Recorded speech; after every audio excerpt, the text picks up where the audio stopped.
እንኳን ዕስራን ሰለስተን ጥቅምቲ ናይ ቅዱስ ጊዮርጊስ ወርሃ በዓልን ናይ ቅድስት ድንግል ማርያም ሰመነ ጽጌን ብሰላም አብጽሐና አብጽሐኩም።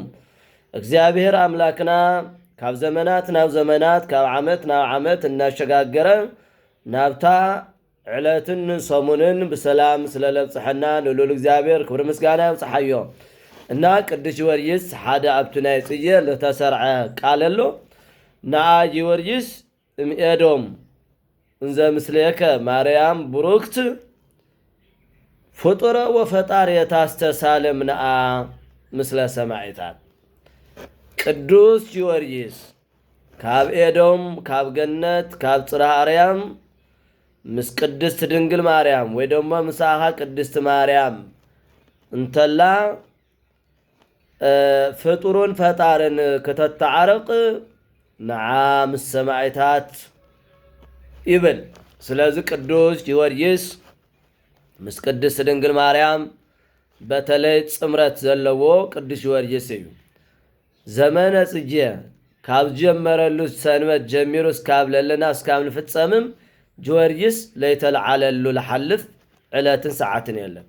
ከበጀራ ወርቅ ጽሩይ እምዕንቆ ባህሪ ዘይሃቱ ዘተጽፈ ብቼ ትምህርተ ስሙ ወተስካረ ሞቱ አክሊለ ጽጌ ማርያም ለጊዮርጊስ ቀጸላ መንግስቱ አንተ ኩሎ ታሰግድ ለቱ ወለችን ይሰግድ ወቱ ኩሉ ንስኺ ቅዱስ ጊዮርጊስ ተስግድሉ ይኺ ንስ ደሞ ለአኺ ክሰግደልኺ እዩ።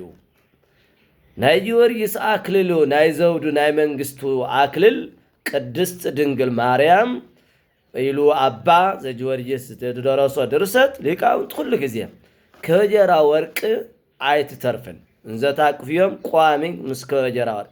ስለዚህ ኩሉ ጊዜ ለጊዮርጊስ ቀጸላ መንግስት ኩሉ ጊዜ ንስኺ ንቅዱስ ጊዮርጊስ ኩሉ ተስግዱሉ ኢኺ ንሱ ድማ ንአኺ ክሰግደልኺ እዩ እንዳበሉ ሊቃውንት ይሓድሩ። ስለዚህ ቅዱስ ጊዮርጊስ ምስ ቅድስት ድንግል ማርያም ዘለዎ ፍቅሪ ዓብይ ፍቅሪ ስለዝኾነ ናጋ 23 ድማ ቅዱስ ጊዮርጊስ ስለዝኾነ ወርሃ በዓሉን ስለዝኾነ ብሓደ ውዕሎም ኣለዎ ማለት እዩ። ስለዚህ ቅድስት ድንግል ማርያም ምስ ቅዱስ ጊዮርጊስ ዘለዋ ሕብረት ፍቅሪ እዩ ዘረደና።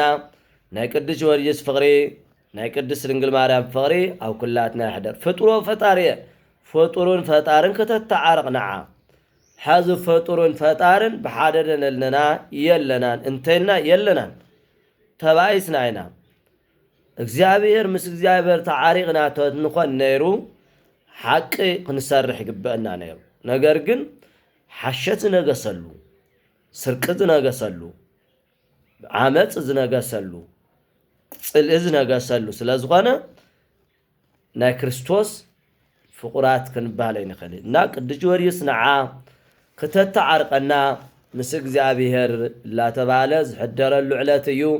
ስለዚህ ቅዱስ ጊዮርጊስ ንኹላትና ስምምዕ ፍቅሪ ዓድለና። ፍቅሪ መኻን ፍቅሪ ወላድ እዩ ጽልኢ ግን መኻን ስለዝኾነ ኩላትና ፍቅሪ ዓድለና። አሜን።